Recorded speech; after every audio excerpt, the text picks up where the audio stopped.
Good afternoon, everybody. We are officially beginning our second session of our summer writing series. It's great to have you back if you're here on Tuesday. Great to have you for the first time. Couple details to take care of. Last time I suggested a choice that you had. You could either treat this as a work session where you take notes or have an open doc and type as we go, or you could simply listen and enjoy. Today, I strongly suggest that you treat this as a work session, as a fun writing session. So if you have a pencil or pen and paper handy, that's awesome. If you have a Google Doc open or a word processing file, that is great. Also, last time I mentioned that we have the chat feature on Zoom. So if there's ever anything important that you would like to say, you can type it in. I will be the only person to see it. We saved the last few minutes for questions and comments. And then if you want to stay on at the very end of the call and talk with me voice to voice, that would be fantastic. I will also ask some questions every now and then throughout the session so you can type in your answers.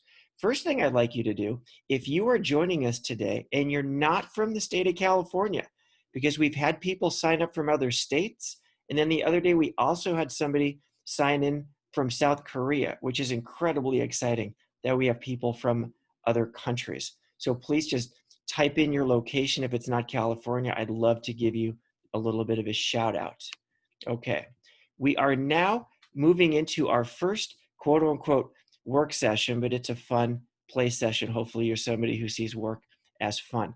I'm going to be sharing my screen with you. I didn't do that last time because in a way it's going to be like a writing workshop class at your school where I'll be presenting information. You are free to write down anything you want at any time you want because I'm hoping to encourage all of you today to take up your own writing projects because I think it's a wonderful thing to do during the summer.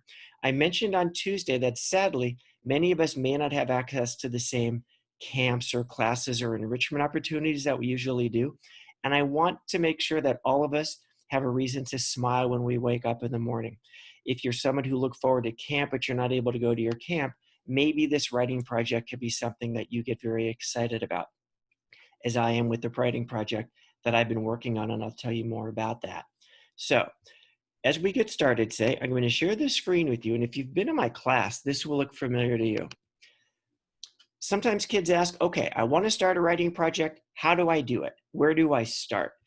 A couple ways I want to share with you today. One is to start with your very favorite things. We call them our passions. On the very first day of school every year, we do something called a passion survey. I give the kids a piece of paper with 4 boxes. In each box, I ask them to write down one of their very favorite things in the world to do, and then draw a picture of themselves doing it. Passions are things that we do in our free time and we never get bored of them. I could talk to you all day long about football, and at the end of the day, I would love to do it again because I would never get tired of it. It is one of my passions. The chart that you see is something that's on the closet in our classroom. I take the 4 passions that everybody writes down and I make it into a chart. And if you look at the very top, I know it's small, but you can probably see it. I list all the passions, and there's room for about 20 different ones. And if in any year there's more than 20 passions that the kids list, I put them into groups or categories. So you see that some kids love, starting on the left, animals or pets, arts, computers. I do want to keep reading because there's so many great ideas. This is something you might want to write down if you're thinking about what you might want to write about, because these passions are a great starting point.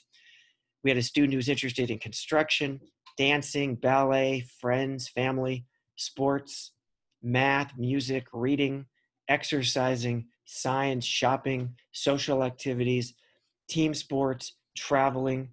We had a category called wheels because some kids love rollerblading, some love biking, and some love scootering or skateboarding. And then there's writing. So I'm going to suggest that you just take a minute. Think about what your very favorite things are. Even though I said 4 for what we did in our class, you can write 1, you can write 5, you can write 10. But if you think of the things you love the most, they tend to make you the happiest. And that's what writing this summer should help us feel like. So if you're given the choice of something to write about, you want to write about something that's going to be very interesting and exciting for you. If you're a sports person like I am, maybe you pick a sport to feature for your story. If you love music or science or art or something different, you can pick that. because when you think about your passions, it tends to bring out the best in us. We tend to feel like we're at our smartest and brightest and most talented and happiest. And that's a great way to feel. So that is step one, starting off with our passions. Another way, no, I'm seeing you in my screen, Brian. I'm seeing you. Can you give me a thumbs up if the slide has been changed and now you're seeing a white one with a list of genres? You're seeing that one? Awesome. Okay. So you can start with your passions. You can also start with different types of writing. And I want to talk about these different ones. Some of these might be familiar to you. Some of these might be brand new. When you pick one, you have to make a decision. You get to make a decision. Do you want to pick something that you already know about and love, or do you want to step out of your comfort zone and try something you've never tried before? It's nice to stick with what we know and like, but it's also important in life to try things we've never tried before. It helps us grow, helps us learn more things. So as I read down this list of types of writing you might want to do, you'll decide, do I want to stick with something I've already written before, or do I want to branch out and try something new? So I'm going to read down this list, then I want to give special attention to a few of them. All of these are fiction. Now, you do not have to write fiction. If you want to do a nonfiction book, if you want to do research about the environment or animals or some other topic, if there's a person you're interested in, you want to write their biography, maybe you want to write a biography of your teacher or your family member or a friend, that'd be wonderful. Biographies are great. But if you're sticking with fiction, at the top you see action or adventure. That is a great idea. Many people love to draw.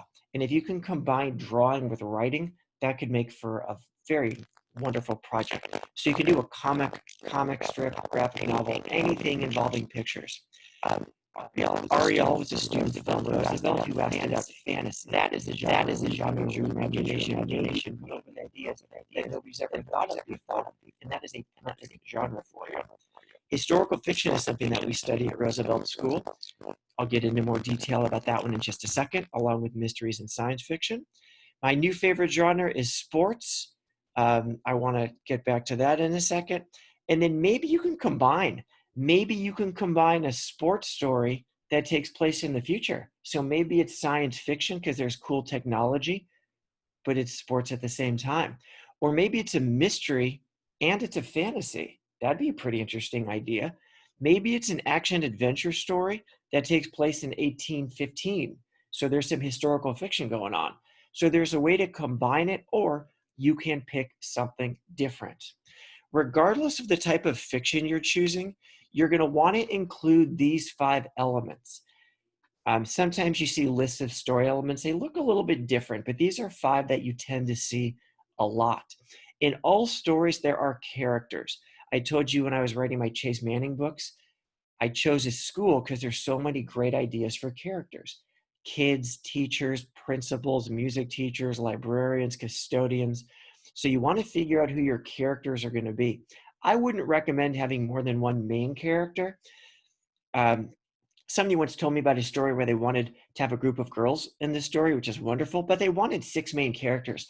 That's hard. That's hard to keep track of that many, and it's hard to develop that many. So I wouldn't go more than 1 or 2, maybe 3 main characters, but you can mention others if you want to.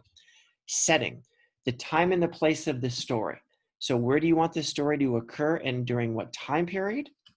The plot is the action and events. What is the story about? What is happening?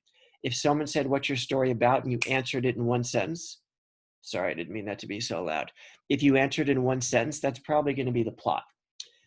Chase Against Time is about a cello that disappears, and Chase Manning tries to solve it. That is the action. Those are the main event that occurs. Now, in the plot, there's a problem. Sometimes kids ask, can there be more than one problem in the story? Sure. But generally, it's a good idea to start with one main problem, and then the character tries to solve it. That's called the resolution, how the character solves it. I told you I'd go into greater depth about some types of writing. Here's one of them. My favorite one. If you're interested in writing a mystery, that needs a crime, and I mentioned that it needs to be a quote-unquote good crime, not that there's ever such a thing as a good crime in real life. You want the crime to be fixable. That's why I chose a theft, because if something gets stolen, it can be found and returned safely. And you want it to be important. I joke with you that if you had a little pink eraser on your desk and you went to go get a tissue and your eraser was gone and you get back, I don't think anybody would run home and say, Mom, Dad, get me this wonderful mystery. It's about a little pink eraser that gets stolen. I don't think that would be very exciting for most readers. Now, in a mystery, there's a crime solver. That means there's someone who tries to solve the crime. It could be a professional like Sherlock Holmes, or it could be an amateur. That means somebody who doesn't get paid. Chase Manning is not a professional detective. He does it because he needs to find the cello to save his school's music program. Now, some people think professionals have to be adults, but that's not true. Encyclopedia Brown used to charge money to solve the crime. It wasn't much, it was under $1, but technically he's still a professional because he gets paid to solve crimes. You also need suspects who are the people who could have done it, and they need reasons, they need motives. Did they commit the crime out of jealousy, revenge, greed?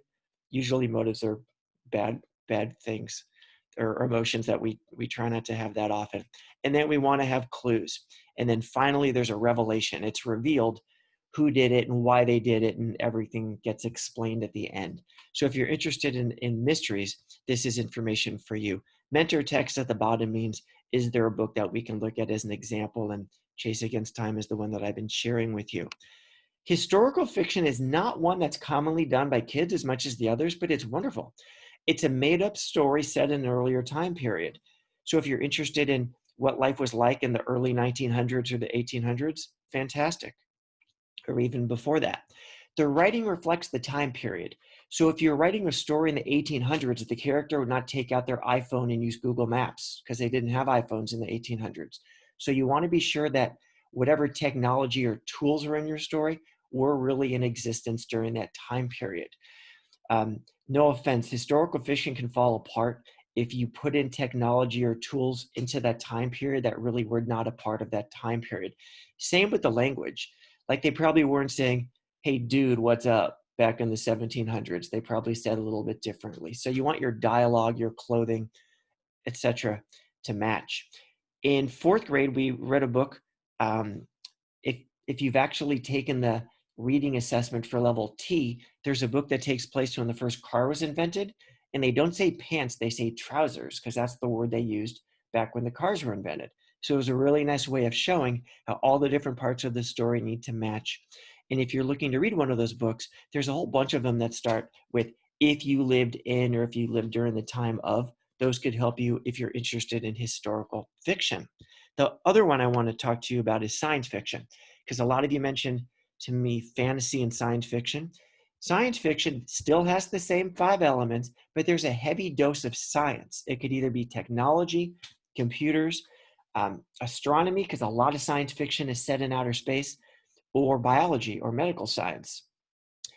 In many cases, the author has an idea of what the future is going to be like 20 years from now, 50 years from now, 100 years from now. And that's a great thing to do if you're interested in that kind of stuff. You can have your story set in a different time period, and you can put in whatever gadgets or apps or technology that you think will exist. Maybe we'll have flying cars like they had in a TV show called The Jetsons. So maybe you'll want to put in something like that. Let's go back to the rest of our list. I mentioned to you that there are 2 main ways of starting a summer project. One is to start with your passion, and the other is to start with the type of genre. So I want to take you back pretty much a year ago. I wanted to write another kids book because I was done with a Chase Manning series and I had no idea what to do. So I asked myself, what do I love the most? And the answer was sports. So I'm thinking, okay, I'm writing a sports book. The second Chase Manning book, Chase for Home, is about baseball, but there's really not a ton of baseball in it. There's some and it's about it, but I wanted a fast action sports book. So I'm thinking, okay, what sports do I want to do? I really wanted to develop the main characters. So I chose basketball because on a basketball team, there's only 5 people on the court at once. I didn't want to do football because that's too many people. I didn't know if I could keep track of that very well. Same in baseball. There's 9 people on a baseball team. So I decided to go with basketball. And then I had to think about a genre. Well, I love the sport. I didn't want to do another mystery. I wanted to be more action oriented. It was more of an action, not so much an adventure, but I wanted a basketball action story where kids who love basketball would love to read it. And I also wanted it to be a high quality story with a theme and a message that would be good for kids also. So that's how I started. Now, however you start, the word I want to teach you next, and you've seen this if you've been in my class before, is the word crafting. When you see the word craft, you probably think of arts and crafts. When you make something with your hands, you put a lot of care into it. You want it beautiful. You're not rushing through. You're not just trying to finish. You want to make it great. And that's the attitude you want to have with this story. That's why we talked about planning last time. You don't want to just sit down after we're done today and start drafting and be done 20 minutes later and say, Mom, Dad, I'm done. What am I doing next? Because my project is finished for the summer. No, no, no. We want to put in a lot of time and effort and care. You can never really finish your story. I wrote chapter 6 today of my new basketball story. And as soon as I was done, I took a break and I read it again because every time I read it, I know I can make it better. I can put in better words. I can have it make more sense. I'm trying to put in a lot of care. And that's what I'm encouraging you to do. Like, be willing to put in the time to make something great that you're going to be very proud of at the end of the summer. Next, once you have chosen your focus and the type of writing you want to do, it's a great idea to collect seeds. Now, not the type of seeds that you put into a garden to grow into things. Seeds are story ideas. And I know this is small, but this is a lot of ways to collect story ideas. Chances are you're not going to write about the first thing that pops into your mind. You want to come up with as many ideas as you can. I want to run through this list with you. First, if you think of important or interesting true things that have happened connected to your topic, you can use that for your fiction story. There's a famous TV show called Law and Order. They take real things that happened from the newspaper and they fictionalize it. They change it around to make up a made-up story. If you think of special times in your life, like the first time you did something connected to your topic, the last time or the only time, that could spark some ideas that you could use for your project. This is a time when you definitely want to have a pencil or pen in your hand or be on your dock so that you can add things. If I'm going a little bit fast and you need more time to think, you can always go back and watch the video on YouTube later and pause it whenever you want or rewind it whenever you want. If you think of special people, places, and events connected to your topic, that could be a fantastic thing to get you started. Paying attention to how other writers get their ideas, maybe classmates you've had, maybe they have strategies that you know, maybe family members or other writers, that could be very helpful. Small moments, that means you think of specific times related to your topic that could lead to some new thinking. I mentioned the newspaper. If you pay attention to what's happening in the world, news, TV, or books that you read or other things happening, maybe that sparks an idea. You just never know where a good idea will come from. I talked about comics and graphic novels because some kids like to draw. If you want to sketch your ideas out, that could be wonderful. Some kids like to sketch instead of write when they're brainstorming because that's where they get their ideas. If you think of strong emotions, you want your book to have strong emotions. So if you think about small moments related to strong emotions you felt or that the characters of your book could feel, that could be really helpful. Connected to that is bests and worsts. When you think about the best time or the best example of your topic, that usually leads to strong feelings of happiness and excitement, which you want in your book. Same with the worsts. An interesting idea toward the bottom is to timeline your day. Think about what you do from the time you get up until the time you go to sleep, and you never know. There's something you write down that might not seem like very much, but it could spark an idea that you like. Most important, as we look at the last one, you write from the heart. Write about things that are important to you, because if you're writing from a place of emotion and importance and passion, your writing is going to be very good. How can it not be if you're coming from that place?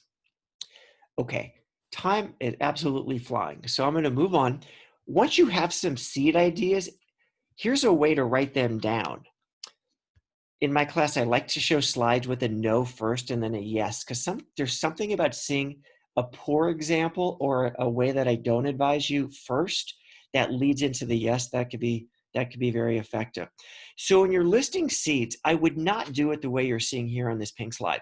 If you have this wonderful idea that takes place in the mountains, I would not write mountain story. I don't think it's enough. I think you need a little bit more detail, and I'm going to explain when I get to the yes slide. Plus, if you put it away for a day or two and you come back to it, you might forget what you mean. There might not be enough to jog your memory. Same thing with Vacation Story or Backyard Treehouse Story. It's a good start, but it's not enough. Here's what I would suggest for the yes. When you're writing a seed idea, you want to write it in terms of what the main character wants to accomplish. That's what the plot is. And if you write it in terms of what the main character wants to accomplish, that also leads into what the problem could be, and it could lead into who the characters are and how you can develop them. So let's look at the first one. A boy wants to climb a steep mountain. Okay, well, let's make it hard for him because we never want things to be easy on the character. Maybe he goes out and it's sunny, and then before you know it, it starts pouring rain and snow and it's windy, and it becomes quite the challenge. Now, let's pretend he's never climbed before and he's inexperienced. That makes it harder too. So by phrasing everything in terms of what the main character wants, it's easier to think of problems and challenges. It's also easier to think about traits that we want the character to have. So in my class, I always ask my students to come up with at least 5. It is your summer. This is your project. You come up with as many as you want. I just wouldn't stop at 1. I would at least do a few written in terms of what the main character wants to accomplish. And then after you have one, you want to try it out. In our writing workshop, every time we start a new project, we always have about 3 or 4 days for the kids to pick a new seed and try it out. Try it out means you actually start writing it. And when you do that, you don't judge it. You just do it. So this one is a story I came up with about this woman who wants to join the military because she wants to be a pilot. So this is the beginning of my tryout. And you'll notice I'm trying to have dialogue. I'm trying to put in action. I'm trying to put in internal thinking. I'm writing it as if it's happening now. It's as if I could close my eyes and see the movie in my mind of what's happening. Now, I did, what is this, about half a page? So if you do about half a page or a page for some different tryouts, then you're going to know which one you might want to do and which one you might want to put aside or save for next time. You want to make a choice that's going to make you extremely happy, so that if you make your choice today and you get up tomorrow morning on a Friday, you're going to wake up smiling because you're going to say, yes, I get to work on my writing project today. That's how I feel every day with my new basketball book. Plus, I also smiled and said yes this morning because I knew I was going to get to talk with all of you today. Final step. This is where it gets even more fun. When you're writing, you want to be a writer. You want to live the life of a writer. The term that sometimes you sometimes hear is called living a writerly life. One thing that means is spend a little bit of time every day writing. Even on the busiest days, even if you sat down for 10 minutes and did something, at least you're getting it out on paper. At least your brain is still working. You're still thinking through your story. So we don't always have 30 minutes or 60 minutes or more to work on our ideas, but even a little bit of time per day to keep our energy going and our momentum is a great thing.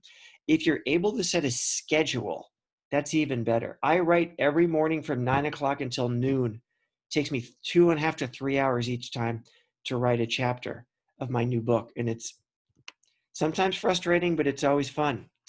When you have an idea, capture it immediately. I mentioned on Tuesday that sometimes you have an idea and you're busy and you think you'll remember it until you get home, and then you get home and you forget it. So sometimes people like to keep a notepad by their bed, or they like to keep it handy somewhere else, so they write it down. If you have a phone or a place to collect voice messages or voice memos, that's a great way not to lose your idea. And then talk with other people, because it's fun to talk about your writing. I could talk your ear off about my new project because I'm excited about it. And then when you tell people about it, you're more likely to want to do it. You're more likely to stay committed to it. Okay, we are nearing the end of our time today. So I am now going to look at the chat. If you're somebody who has already typed something, I am going to read through it with you and answer your questions. If you want to type in something now, that would be great. The other thing I can invite you to do is, if you have a different type of writing that I did not say, something other than a mystery or fantasy or something else, you can put it in the chat as well. I am now going to stop the recording, and then I will read your questions. And if you'd like to stay in at the end, I would love to talk with you voice to voice if you've got the time to hang out.